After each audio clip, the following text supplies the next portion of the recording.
Welcome to the Resilient Woman Leadership Podcast, where professionally minded women explore the art of grounding into the powerful foundation that makes us resilient leaders in business and in life. I'm your host, Katherine Regganie, and I believe that when we women connect deeply with our truest selves, we can collectively shift our leadership culture towards compassion, cohesion, and true creativity.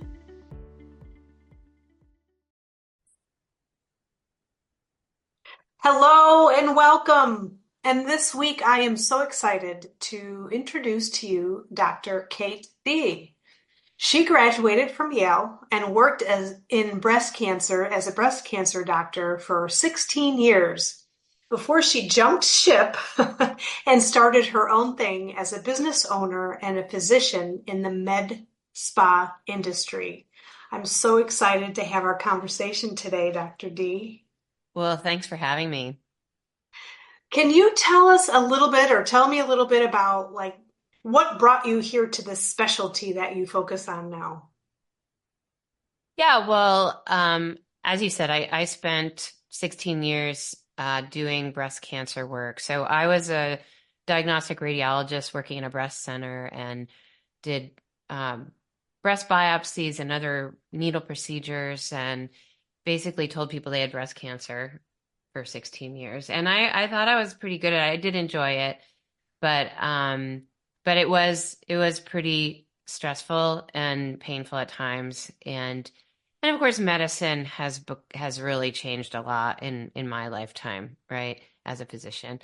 So I had two friends who were OB-GYNs who, for my entire career, had referred patients to me, and I'd gotten to know them really well. And they were retiring, and they had started an aesthetics practice in their OB-GYN practice, and they encouraged me to check it out. And they're like, Kate, it's the best thing we ever did. It's the most fun part of our day. And it's all doing needle procedures and talking to women all day, but you make them happy. And I just had never experienced the idea of making someone happy with my skill set. And I just thought, well, that's kind of amazing. So I decided to take some courses and see if I liked it. And I thought, well, if I like it, great, I'll do more. And if I don't like it, well, at least I got some CME and I'll just, keep doing what I'm doing. But I just loved it. The very first day of my training course was all on laser physics, and then all these needle procedures were just really fun to do. And it was just such a different world, and I just really enjoyed it. So I kind of ran with it. Nice, nice. And I know we were talking beforehand, you had taken sort of the advice of a friend from high school. Well, my mentor, my AP physics and chemistry teacher, she had told me when my kids were younger, this was probably 14 or 15 years ago, because I have two out of three in college now. But back then, I was very much entrenched in my old job at the breast center, um, and she had my whole family over for brunch, and she said, Kate, you really have to think about changing your career at least once, if not twice in your lifetime, because you need to always be continually learning and feed your brain and do new things. Otherwise, you'll get bored and you won't be stimulated, you won't be happy. And at the time, I was so overwhelmed with my job and my kids that I was like, that's never going to happen. And I was like, I am too far specialized. I was so subspecialized in the one thing. I was an expert at that one thing. And I really didn't think I could even go back to doing a different part of radiology back then. And Mhm. so I was pretty dismissive at the time, but it stuck with me. And I thought about it for years, and it just kind of, well, what could I do? Right. Because she's kind of right. I've been doing the same thing for a long time. And then really the idea of checking out aesthetics was just one of many things that people had said to me. All right. And I was like, well, okay, we'll check it out. But I think that because of her words, I stayed very open to the possibility of doing something new instead of being, which I think, a lot of doctors are like this, are just like, done and they're in a box and they're doing the thing and they don't read the box, right? Even if they don't like being in the box, even if it's unpleasant or painful, or they really don't like their job, or they're bored or they're stressed, or a combination of all those things. Um, so I think it really helped me to be open to possibility, and I'm really grateful for that because I was. And then, this new, fun, exciting thing kind of fell in my lap, and I explored that in a way that I don't know that I would had I not been so influenced by her. Okay. So that's really interesting. Um, One of the things I know we talked about how stressful being a doctor in the breast cancer field is stressful. And then having that sort of seed dropped into your head about, hey, what about something else? How was it for you sort of making that transition? Was it conscious or was it just something like, oh, I'll just see what happens and it turned out well or Well, I was very conscious. So knowing that, well, just if since your audience doesn't know me, so I'm a pretty serious person. I do my research. I really have to research everything to figure out like the best whatever, right? The best path, or whatever. And so I did do a lot of research into that first course I took because there's a lot of really crappy courses in the industry because literally anyone and their dog can take a course in aesthetics. It doesn't mean it's legal or it doesn't mean that they have any skill in it. But so it was really important for me to find something that was a really high quality course that would give me a really solid introduction to it. Because even if I didn't like it, I felt like I wanted it to be a valuable way to spend my time. And so I really embraced that. And once I did it, and it was really fun and interesting, and I found that it was really appealing just on a personal level. So I am not a typical person in the spa industry. I'm not a fashion person. I don't wear makeup. This is 56-year-old me with no makeup on. Okay.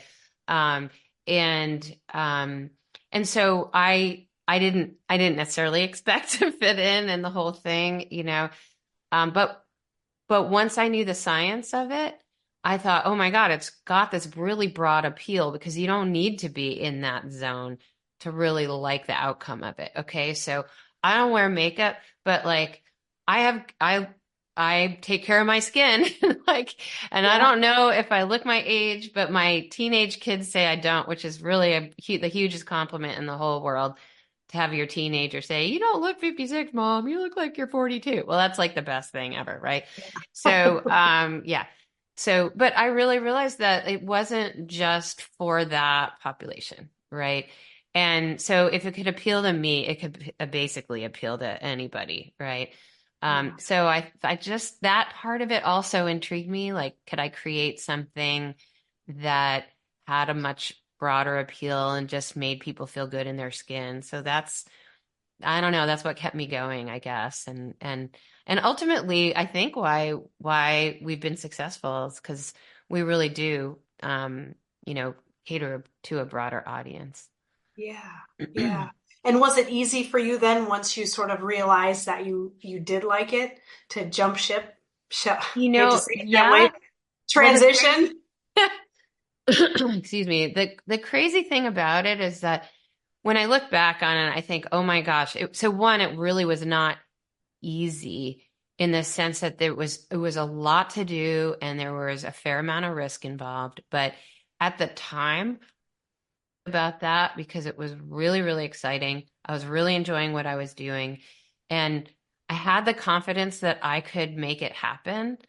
I Hmm. just really liked it. I think that when an opportunity happens and it seems exciting to you, I would definitely go towards that opportunity. If it's filling something for you, it's causing an excitement of like, ooh, this is going to be cool. Even if it's hard, even if it takes a lot of work, I feel like that really fueled my progress, I think, right? Because it was just fun and exciting and it felt good. It definitely was not easy, but I don't, I think those are two different things. I think though that if I had not had that kind of fundamental excitement over it, I think all the things that were hard would have felt super hard and really like scary, Yeah. you know, Yeah. Yeah. because Yeah. yeah. So what is it that you like now? I know you liked being a doctor in breast cancer Yeah. and Yeah. you enjoy what you're doing now. Are there any similarities? There really are. So, in my previous world, I did do a fair amount of just reading of films. So I read mammograms and ultrasounds and MRIs, but the big part of my day was seeing patients. And I did a lot of biopsies. I did a lot of other procedures.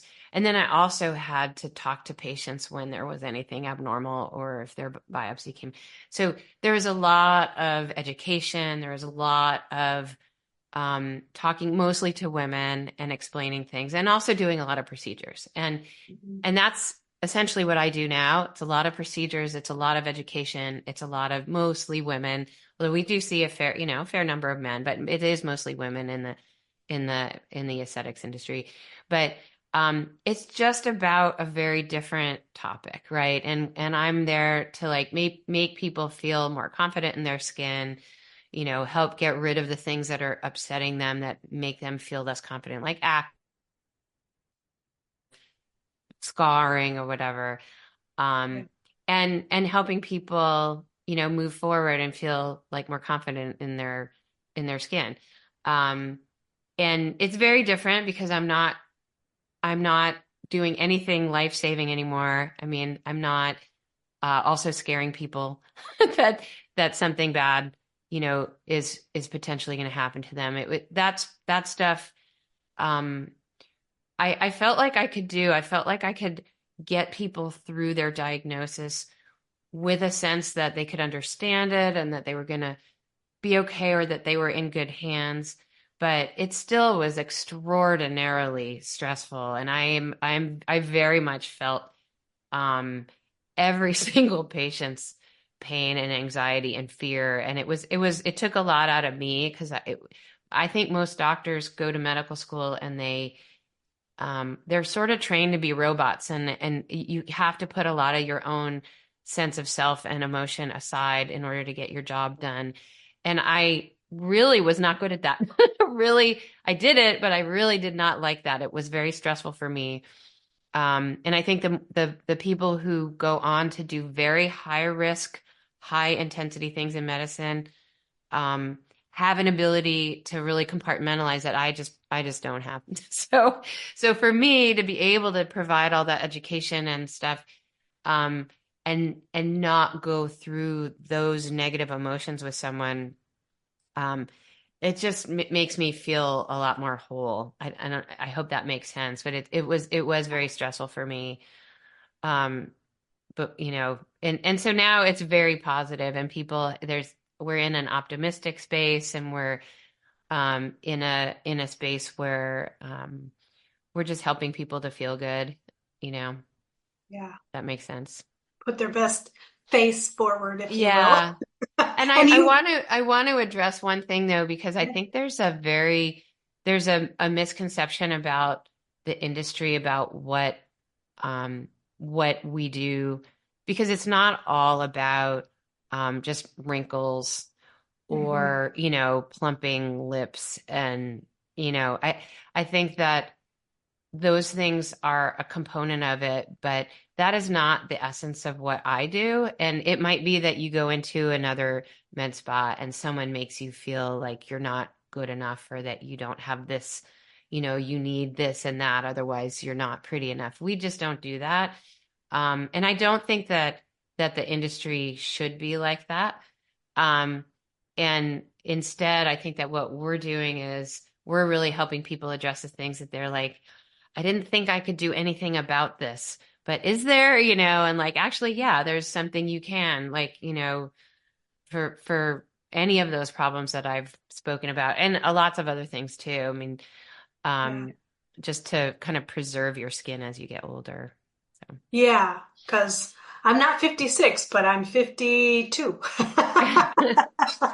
52, and it is a concern as you you get more experience on this planet, things start to shift and change, and you may or may Right. not be comfortable with that. And it's not necessarily a vanity thing, but maybe you've got some rosacea or something that's, I don't know, rearing its ugly head for whatever reason.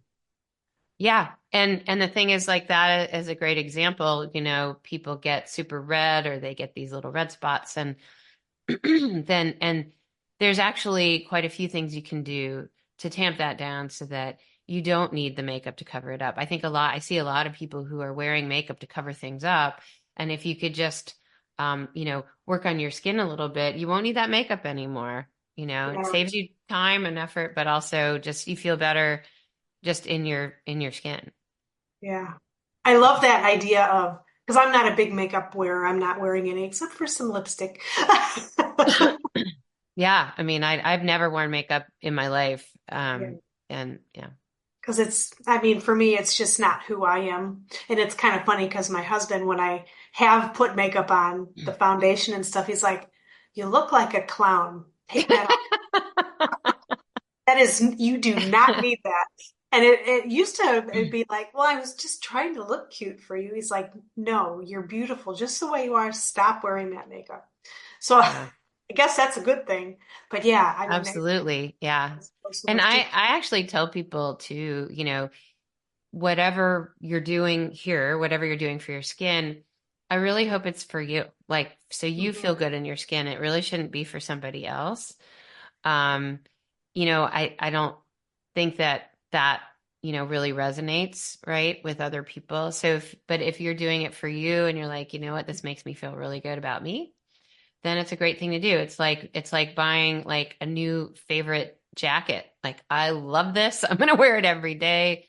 It makes me Yeah. feel good. And that is absolutely worth it. And then you're not buying it for somebody else. Yeah, I love how you said a new jacket. And I was like, yeah, your new leather jacket that just Right. happens to be draped over your body.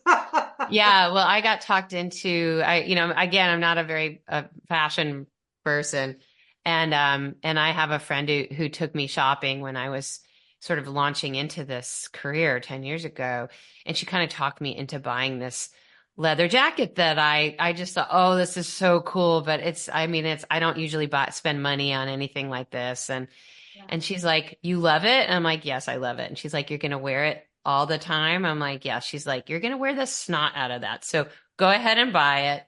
And I did, and I have, and I still wear it. And that's like almost 10 years ago now. Oh, nice. Um, Yeah. yes. And luckily I bought it at Nordstrom. So when it started falling apart after 5 years, they just sewed it right back up and sent it to me like for nothing. Oh, Because guess what? They do that. So that's pretty new. cool. I didn't know Oh that. yeah. I could have returned it after using it for 5 years. I didn't want to. I'm like, oh my God, are you kidding? This is my favorite jacket. But Yeah, yeah, I love yeah. it. And I wanted to talk to you a little bit about your book because we haven't really touched on that, Yeah, and I I'd love know to this book. talk about my book. Yeah, Yeah. please do. Yeah. Well, so in the 10 years I've been doing this, and as you know, came at it from a very serious, medical point of view. I have found that the unbelievable growth in the industry, the industry's skyrocketed, has really been from people doing this illegally, cutting corners in one way or another, or in many ways. And it kind of blows me away. And every time I talk to another physician about it, they are completely blown away that medicine is being practiced by non-medical people. Um, and lawyers are blown away because they're like, well, there's laws. I'm like, yeah, but there's no enforcement of these laws. So I had to write about it. I wrote about my experience and all the stories that I've experienced, and some stories that have been reported to me by patients and other doctors. But basically, there are people practicing medicine without a license. There are people buying fake product off the internet Yeah, and spreading literally disease like botulism or bacterial infection by injecting these substances into people. There are people kind of cutting corners on the money side. So you may not be harmed, but you're just ripped off. I mean, it is crazy. It's the Wild West. And there are some pretty bad things that have happened over the last year or two. There was a woman who died at an IV bar because the non-medical person basically killed her, not knowing that what she put in the IV bag was going to kill this patient. There have been cases of botulism all over the country from fake Botox. There's been people who've been sent to the hospital with rip-roaring bacterial infections because of these tainted products. So it's really really the Wild West, and it's scary. And it doesn't mean that if you walk into a med spa, you're going to die, but you could. It's just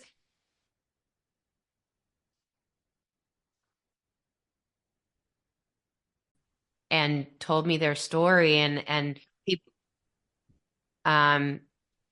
So I don't know if you lost me there for a second, but I was still connected. So maybe you can cut that part out. But in talking about the book, so many people reached out to me, and I decided to start a podcast as well. And so the podcast is also called Med Spa Mayhem, and that, we just talk about all these cases and what's going on, and the state of the industry, and the good and the bad, like both. We talk about all the fun, awesome things too, but just trying to create awareness so people check ahead of time whether a place is legitimate or not. And right now that's kind of hard because you have to look up the licenses of all the people in it and make sure there's an actual medical director who's a doctor. And so it's not that easy to tell if some place is operating legally. And I do talk all about that in the book and the podcast, but I am also hoping to, within the next, hopefully year, create a national organization that will certify med spas so that it'll be just certified. And it's not that it's rating where good or bad, but is the place operating legally or not? And if you go get a mammogram in this country, that place is regulated by the federal government and has to be certified in order to operate. And I'm not saying I'm going to do that, but I want to at least create a certification so that all you need to do as a consumer is know, oh, is it a certified med spa? Oh, okay, then they must be operating legally. It doesn't mean they're great at it, okay, but it means they're legal. Right now, there's a lot of questions you have to ask and a lot of things you have to look up yourself in order to tell. And it can be kind of hard to tell that a place is legal or not. Nice. Well, that would be an interesting journey for you. And I'm glad somebody's willing to do that. So we talked a little bit about your book. So if anybody wants to get in touch with you, Dr. Dee, how can they do that? Yeah. So my website is just drkatedee.com. So it's drkatedee.com.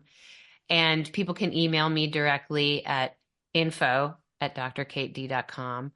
And I'm very reachable. And the podcast is called Med Spa Mayhem, and the book is available everywhere books are sold. So, Amazon, Barnes and Noble, Bookshop, it's available everywhere. Excellent. And this will all be in the show notes as well. So if you're driving and you didn't catch that, they'll be in the show notes. Well, thank you so much, Dr. Kate Dee. I'm so happy to have had you today, and I look forward to further discussions. Yeah, thanks so much for having me today.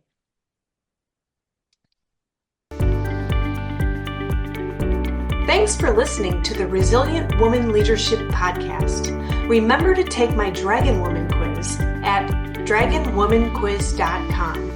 In just 2 minutes, this fun quiz will reveal your Dragon Woman and connect you to the resources so that you can leverage her power for good.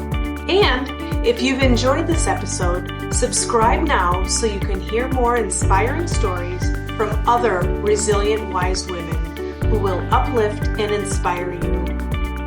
Your review really matters to me, so please gift me back by reviewing this episode. Want more, Katherine? You can find me at energy-pathways.com.